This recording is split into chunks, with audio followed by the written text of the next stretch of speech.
Welcome to the Salmon Runs YouTube. Enjoy the video. You'll begin by verifying compatibility and power.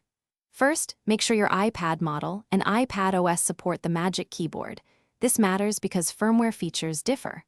Once confirmed, charge the iPad above 20% and ensure the keyboard has power or is attached to the smart connector. If your keyboard pairs over Bluetooth, open Settings and turn on Bluetooth. Make sure nearby keyboards are off so they don't interfere. Now position the Magic Keyboard close to the iPad and unlock the device to continue the pairing flow. Next, follow the specific connection method for your keyboard. If it uses the smart connector, align the pins to the iPad's edge and close the hinge until it seats.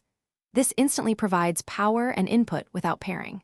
For Bluetooth Magic Keyboards, press and hold the keyboard's power or pairing button until the LED blinks, then tap the keyboard name under Settings Bluetooth on your iPad.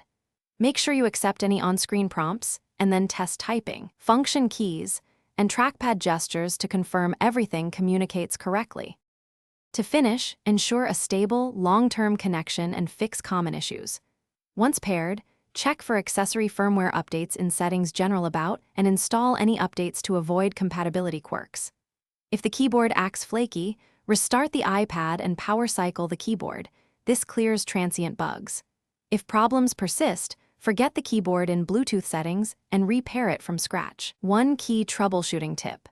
If the trackpad or keys don't respond but the iPad recognizes the keyboard, detach.